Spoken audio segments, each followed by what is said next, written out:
Sanibonani, igama lami uLungile Khambule. Ngiyajabula ukuba nani namhlanje. Namhlanje sizosebenzisana sizokhuluma ngama-decimal, ngama-fraction futhi ngama-percent. Kumele sibhale u7 phezu kwa8 simphendule abe yi-decimal futhi simphendule abe yi-percent. Sokwenza kanjani lokho? Kulula kabi bokucala uyiphendula kube yi-decimal futhi uzobona nawe ukuthi ingani ngisho kanjalo. Ngiyazi phela bosobhekana nombuzo onjenana uvele udidanise ungazi ukuthi ubamba kuphi uyeke kuphi, mara namhlanje ngizontshengisa indlela elula ukuthi ungaphendula lo mbuzo. Uvele uzitshele nje ukuthi u7 phezu kwa8 uyafana nokuthi u7 uhlukaniswe kayi8. Yabona ke? Kulula ke mase kunjena. Yonke inamba oyithola phezulu ihlukaniswe ngale namba oyithola phansi. Njengoba ubona ke sezoyenza ini? I-long division injena ke. Uzohlukanisa u7 ka8 kuze kungasaleli lutho ngaphandle. Kusho ukuthini bangithi kungasaleli lutho ngaphandle? Uzobona ke base sichubeka ukuthi ngisho ukuthini bangithi kungasaleli lutho ngaphandle. Sizoqala ke siyenze i-long division yethu. Sizoqala ngo7 sithi u7 ke somhlukanisa ngo8. U8 uyakwazi ukungena ku7 na? Cha, u8 mkhulu naku7. Ingakho ke sizobhalani? Sizothi 0. Njengoba ubona ke. Ngaphambi ukuthi sikhohlwe, uyakhumbula ke phela sisebenza ngama-decimal. Masebenza ngama-decimal kumele sibonise i-decimal lethu bese sichubeke sibeke abo 0 bethu eceleni kwawo. Kumele sibeke naphezulu lapho sizobhala khona impendulo yethu. Asiqhubeke ke. U0 mawuphinda phinda ngo8 unikeza ngakhe. Uzosinikeza 0.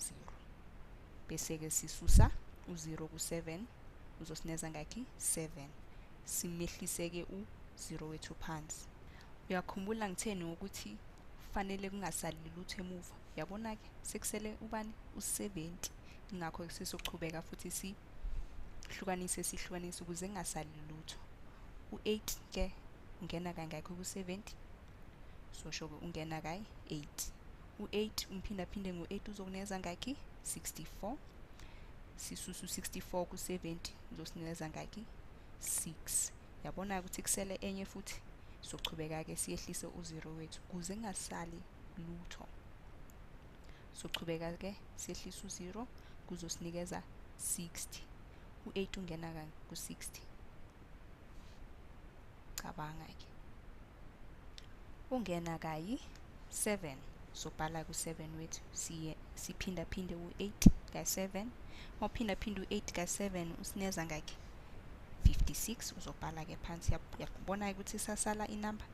So susa u56 ku60 kuzosinikeza 4. Siyehlise futhi u0 wethu kuze nje lokhu sichubeka sehlisa ubo0 bethu kuze kungasaleli lutho emuva. Asichubeke ke. U8 ungena kangaki ku40? Ungena kayi5. Sombhala ku5 wethu. U5 umphinda phinda ngo8 uzokuneza ngakhi? Uzomneza 40. Kuze ke sithole inamba engeke isale ngalutho ngoba phela bosusu 40 ku40 ukusinikeza 0. Ingakho ke sothi i-decimal lethu 0.875. Asibhaleke ukuthi u7 mawubeka phezu kwa8 uzokunikeza i-decimal ethini 0.875. Sekushoda ukuthi siyenzeni ke manje? Sekushoda ukuthi siphendule i-decimal lethu siyise kwama-percent. Yakhumbula ngisho ukuthi kuzoba lula masicala sithola i-decimal lethu bese siyisa kuma-percent ngoba phela sesakwazi ukuphendula i-decimal lethu siyise kuma-percent. Uvese nje uthatha i-decimal yakho uyise kabili kwesokudla bese sifaka iphawu lama-percent. Okanye ungayibheka kanjena. U0.875 yafana nokuthi 875 phezu kwa-1000. Mawufuna ukuthi ibe lula ungayibona kanjena ungathi phela u0.875 yafana phela nokuthi 87.5 phezu kwa100. Uyayibona lento engiyibonayo? Sesiphela sesine 87.5 phezu kwa100. sesiyakwazi ukuphendula phela siyenza amaphesenti.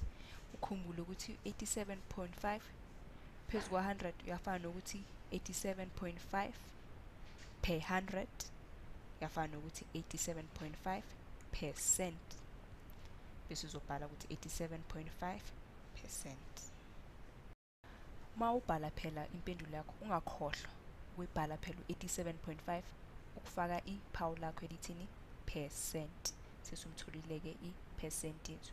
Le indlela ende yokuthola impendulo yethu, mara indlela yokulula eyilula nje ukususa idecimal lethu siyise kwesokudla kabili bese sisusa iphawu lethu laka percent, kanjalo nje. Ngiyaphinda futhi ngiyakukhumbuza ngithi oyibhala phela impendulo yakho ungakhohlwa ubeka iphawu lakho lamaphesenti, kuzenza ukuthi kube lula ukuthi ukhumbule. Uyabona ukuthi siphendula ini? Siphendula kumaphesenti. Le phawu lethu lamaphesenti liyinkumbuzo phela ukuthi siphindaphinde u-0.875 ka-100 kuze sithole u-87.5.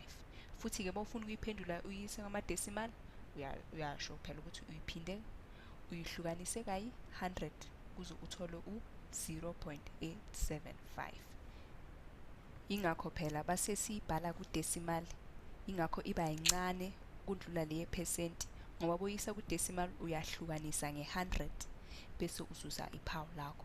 Ngiyathemba ukuthi lokhu kukusizile, kuze sibonane futhi. Ngiyabonga.